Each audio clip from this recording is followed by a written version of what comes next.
प्रधानमंत्री नरेंद्र मोदी विश्व गुरु हैं जो सवालों का जवाब नहीं दे सकते।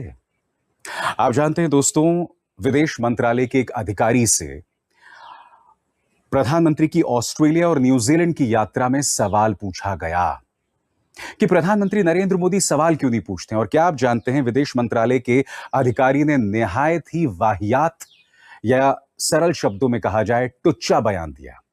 जानते हैं उन्होंने क्या कहा? उन्होंने कहा कि प्रधानमंत्री नरेंद्र मोदी एक राजनेता हैं और जनता और उनके बीच उन्हें बिचौलियों की जरूरत नहीं है। भारत की जनता गरीब है, वो नहीं चाहती उनके और प्रधानमंत्री के बीच में कोई आए। क्या इस नासमझ ब्यूरोक्रेट को यह बात पता है कि प्रेस कॉन्फ्रेंस का क्या मकसद होता है? प्रेस कॉन्फ्रेंस का मकसद होता है सत्ताधारी को, ताकतवर को जवाबदेह बनाया जाए।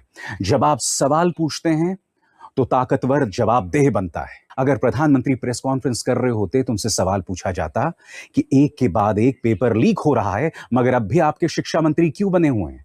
अगर प्रधानमंत्री नरेंद्र मोदी प्रेस कॉन्फ्रेंस कर रहे होते तो उनसे सवाल किया जाता कि पहले दिल्ली दंगे हुए, उसके बाद पहलगाम में आतंकवादी हमला हुआ, आपने किस पर एक्शन लिया? आखिर national security advisor Ajit Doval या देश के गृह मंत्री अमित शाह पर कोई एक्शन क्यों नहीं है? मणिपुर अब भी जल रहा है, उन पर कोई एक्शन क्यों नहीं है? इसीलिए सवाल से बचे जा रहे हैं। और देखिए किस तरह का वाहियात तर्क दिया है एक ब्यूरोक्रेट ने। Why did Mr. Modi not give a press conference to New Zealand journalists here? So, your question has that quality of deja vu because it's not appropriate for me as a civil servant to question Mr. Modi's political method. He is a very successful politician. But let me give you some context. So Mr.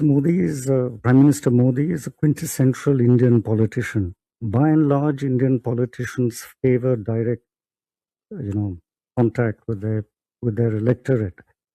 And you must remember that the Indian electorate are predominantly rural folk.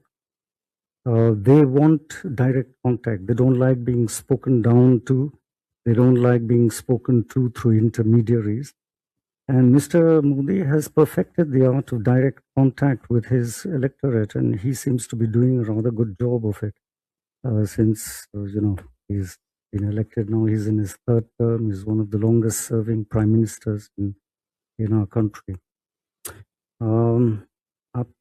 Immigration.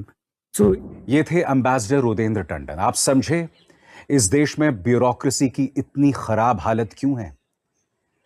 आपको याद होगा दोस्तों, इससे पहले भी जब Norway की एक पत्रकार हेले लिंग ने सवाल पूछा था, तब हमारी पूरी ब्यूरोक्रेसी लग गई थी, पूरा गोदी मीडिया लग गया था उस पत्रकार को जॉर्ज सोरोस एजेंट, भारत विरोधी और न जाने क्या क्या करार देते हुए।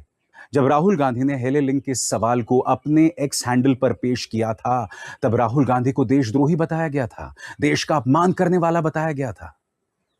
ये सवाल हैं और आप उससे बच नहीं सकते। और जब आप सवालों से बचते हैं और जब आप एक तरफा संवाद करते हैं, तब आप कुछ भी कहते हैं जिसका कोई तर्क, कोई लॉजिक नहीं है।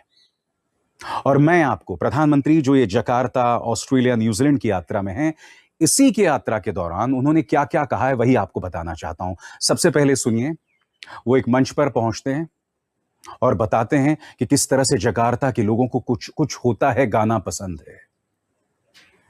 क्या प्रधानमंत्री नरेंद्र मोदी को यह बात कहना शोभा देती है? सुनिए उन्होंने क्या कहा था। वैसे मैंने देखा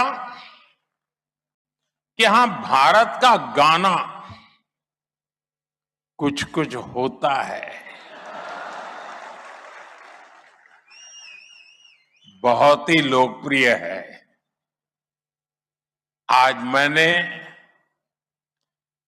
प्रेसिडेंट प्रबोवो इस पर कहा कि जब भारत और इंडोनेशिया साथ मिलकर चलते हैं तो कुछ कुछ से भी आगे बढ़कर बहुत कुछ होता है।